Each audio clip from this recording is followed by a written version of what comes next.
time to Mardi Gras. Prince of the Bay here today. We're hanging out at Universal Studios for Mardi Gras. 30 years. The bear's gonna eat the food. Yes, there's lots of food to eat that the princess can't. So it's your number one choice in foodie infotainment. We're here to investigate together. So remember, she's vegan. I'm not.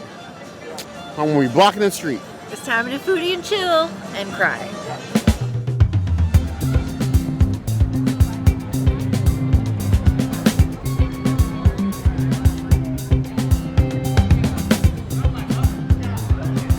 Here we have the Margherita Poutine. We'll put this in another category of things that call themselves poutine that are not poutine. This is fried and stuff. I have to represent for our Canadian cousins. Understand, if you don't feel like anybody in America loves you, I still love you. And I'm down here fighting a good fight against the fake poutines of the world. One thing that kind of depresses this year is that Universal has a new rule this year where they are not allowing modifications on anything because apparently the booths and kitchens are too small. The reasons are the reasons, but we tried to get this modified so the princess could have it. They said not possible. So it's just me eating this Margherita Poutine. Big chunks of the cheese, an amalgamous green basil-based sauce, and some tomatoes because that is Margherita. I'll give it to them. It does in fact taste like margherita pizza. If you're looking for fries with margherita pizza flavor, better this than say like combos from a gas station. There's some shade in there. That's a deep cut for people that have been here forever.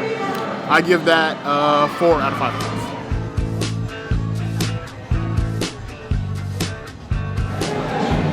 Here we have their hot glazed salmon. We ran into some other fellow creators earlier. They actually said that this one is kind of spicy. It looks beautimous. Now, we normally bring reusable silverware to the parks with us, and we actually do have it.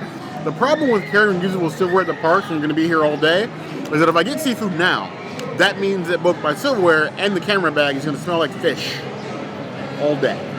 So usually, if you see me using reusable silverware and then not, it's because I have to eat seafood and I don't want my bag smelling like seafood. Let's dig into this salmon. Ooh, comes apart really nice. It's got a nice, like, it's not skin, but the glaze formed like a nice little crust up there. It's colorful, flaky. We like. Do one more bite. Do a bigger bite.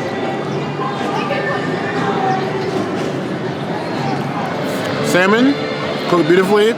I like the glaze on top. Spicy? No. I detect 0 spice.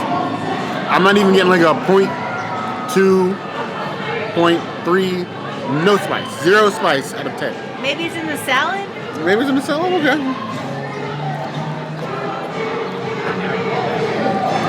This whole thing is about as spicy as cold almond milk. The salmon's good, don't get me wrong. I love the flavor. Got the sort of chickpea salad on here with the raisins and everything else. Makes it like an odd mixture. It's actually flavored pretty well. I like it. It's just not spicy or hot in any regard. I give it 3 out of 5 points.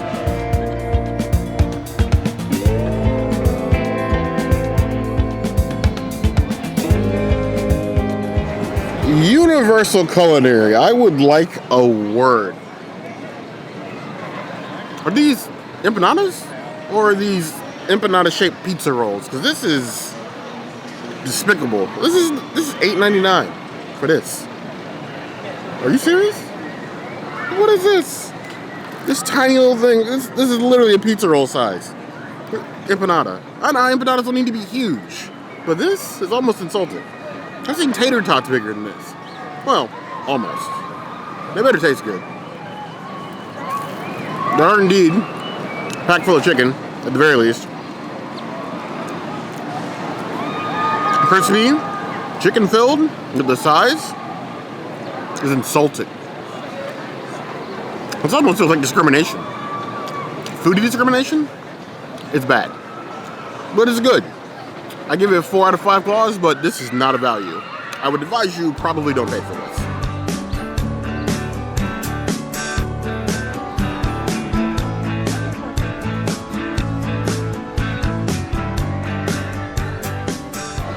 Here we have the chicken and sausage gumbo. Now, we love our community, and one of you community members stopped us yesterday when we were in the park and told me that I need to try the gumbo because it is both flavorful and spicy. And you know what? I'm putting it on the line for you guys because honestly, while I do like gumbo, I deplore okra. To me, okra is like a DEI hire. DEI ingredients. Which means nothing in food, right? Funny how that works, you know? But let's go ahead and dig in. Okra, sausage, peppers, and rice. What could go wrong, right? It has the concepts of spice. There's like a tickle in the front of my mouth. It's like a rising heat, but I would still put it like a 1.5 out of 10 on the spice scale. It is, in fact, well seasoned. It tastes like gumbo. It's got a nice thickness to it. They did the roux right. The rice is still kind of like a weak point. It's kind of like you have, this bowl is mostly rice with just like a little bit of the gumbo on top. But it's probably about 70% rice, 30% gumbo. And that's being generous. Portion size needs work, but it is a flavorful dish. If you're craving some gumbo, it is gumbo.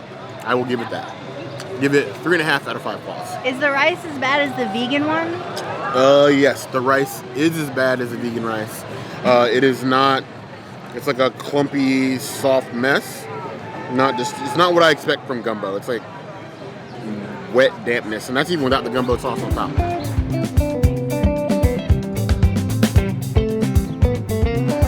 This little beaut is the Cajun Twisted Tater. You only get one Twisted Tater flavor this year. No optional, no Parmesan or ghost pepper. It's just Cajun with a drizzle of some sauce that may look like something that belongs on the darker parts of YouTube, but we are still technically a family channel.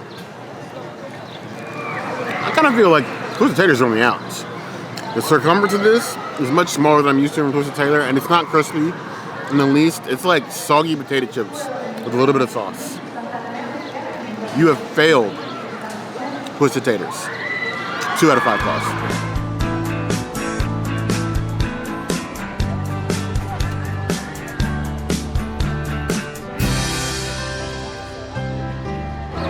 It would not be a Mardi Gras celebration without a bag full of beignets. Is it Cafe du Mont? No. Are they pretty beignets? Also no. But we don't judge food by its looks here, we judge it by it tastes. Beignets a little crispy. Like crispy. It's feeling more like funnel cake than beignet. It's got the nice, like, fluffy, doughy portions on the inside, but the outer edges is given funnel cake. Are they beignets? Yes. Not the best beignets. The powders everywhere are messy. That feels like beignet. But I feel like Universal's done better in the past. I would give that 3.5 out of 5 claws.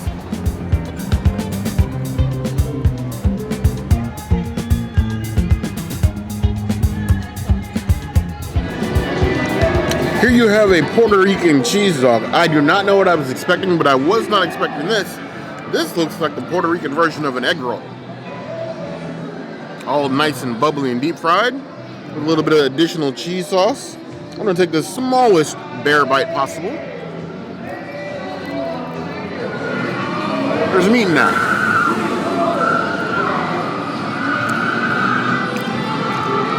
It's basically an egg roll wrapped hot dog with cheese. Interesting. Yeah, just hot dog and cheese. If you like cheesy dogs, you'll probably like this. You like some sort of different format of a hot dog, but it is basically just a hot dog in a different shell. Give it 3 out of 5 claws.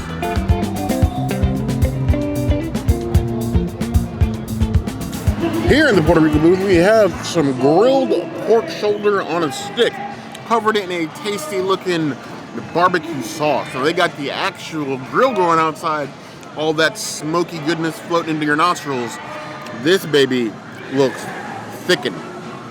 It's something I do like. It's meat on a stick. I don't know why. It's just the same as any other meat. I just feel like most meat belongs on a stick. And I'm talking about food, so get your minds out of the gutter, eh? They definitely get the char right on that pork shoulder. It's got a nice char bits on the end and got that nice smoky flavor all the way through. And the barbecue sauce on top, the guava barbecue sauce, is like sweet, but not like, doesn't feel like you have like sugar poured on top of your meat like some barbecue sauces do. I think this one is excellent. The char, the everything, the smokiness. That's some good meat. I give that 4 out of 5 claws. You also get this little bready with it. They gave me like the smallest one with grill marks. This feels like a sourdough with grill marks. Yeah, it's just grilled bread. And it's dry. It's all said. Maybe don't eat the bread. That's like a 2 out of 5 claws.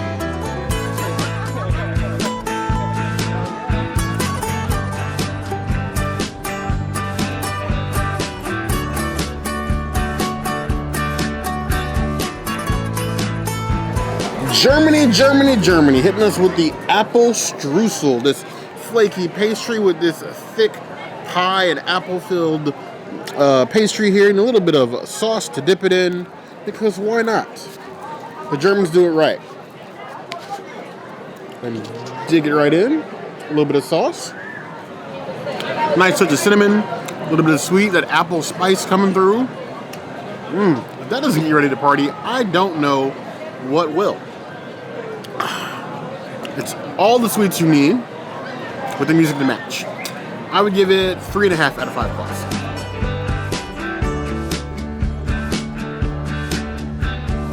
I'm probably gonna skewer this one, so our community in Germany, yes, I know there's some of you there. We look at our analytics.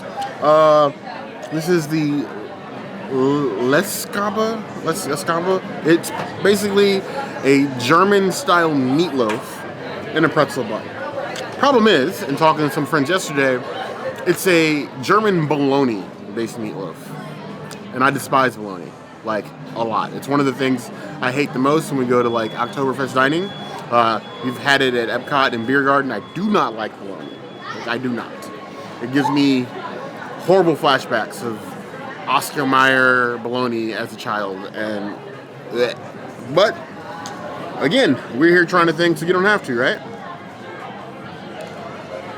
That is not a confidence-inspiring wiggle.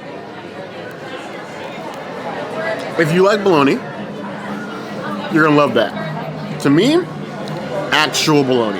I hate it. I hate every part of it. The pretzel bun is this weird, not crispy, not soft enough. The sort of meatloaf is wet and drippy and not in the good juicy sort of way. I hated every bit. Even the mustard cannot save that. You can eat it, but do it at your own risk. And it's a 1 out of 5 claws. It probably would have been a 0 if I had some place to spit it.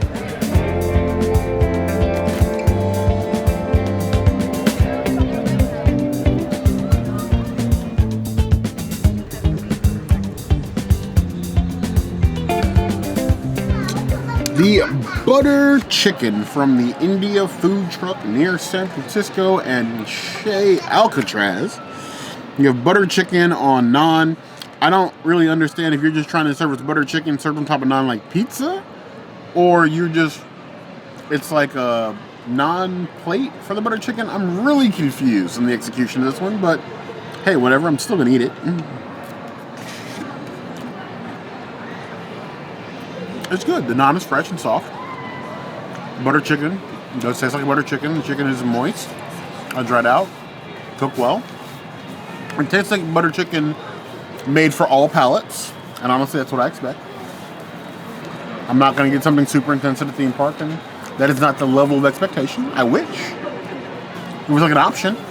Like when you go to an Indian restaurant and you order, they'll ask you, do you want mild, medium, spicy, or like normal? I prefer normal. Like I want to feel like I'm dying. This is good. The portion size is a bit strange, but honestly, it's more than enough for what you're paying. If you get a good scoop. We had friends earlier that got 1 piece of chicken on this naan bread. I was upset for them. But it's a decent portion. I like it. 4 out of 5 claws. I would probably get this again.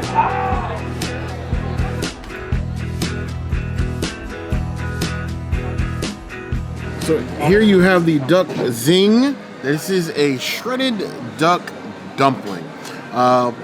It always amazes me the different shapes, sizes, configurations you can get dumplings in. I feel like it changes like every few months. Not even just a universal thing. It's just like If it's enclosed and stuffed with things, it can be classified as a dumpling. Sort of like the hot dog is a sandwich argument. Because to me, anything covered in things and bready is technically, in my mind, a sandwich.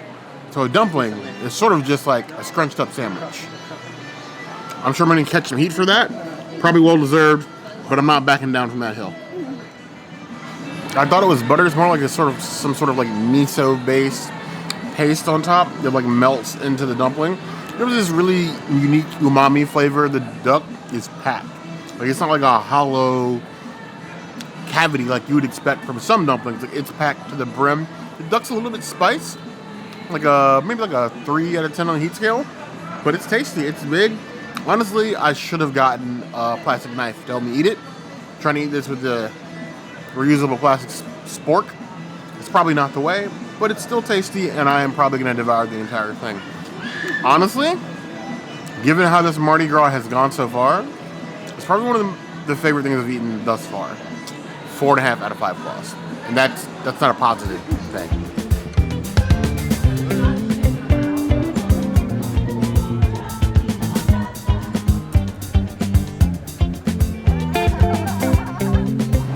This wonderful looking, straight out of Mexico concoction is the quesabirria. Birria has invaded all forms of Mexican food, from tacos to burritos. You even got birria ramen now. So now we're just getting it in a quesadilla form. You have it stuffed, grilled over with the cheese and the pork, and then you have a nice birria dipping sauce. A little lime there if you need it. I mean, if it dip, it is ridiculously hot. Temperature-wise, my fingertips may have just lost their fingerprints. You come for the drip. I'm not gonna lie to you. That is absolutely, positively delicious. So much so that I'm using my Bernie finger to drive home that point. Food like this is only 1/8 of the reason why I stand with my Mexican brothers, sisters, they and them. Princess and the Bear stand with you. That's all you need to know. If that doesn't apply to you, keep your mouth shut. This is amazing. 4.75 out of 5 plus.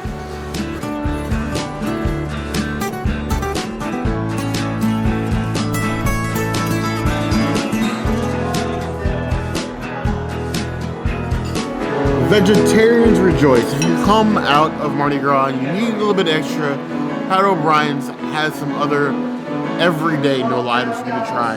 Their fried pickles are an interesting delight, and a nice little cast iron skillet of fried pickles and a nice little Cajun mayo with a little bit of extra seasoning there on top. Beautiful, small, bite size. I'm sorry, if you don't like fried pickles, I feel sorry for you, because I feel like you're missing out on one of the great slices of life. You know? It's life-changing. Taste bud changing. But you get my point. 3.75 out of 5 plus.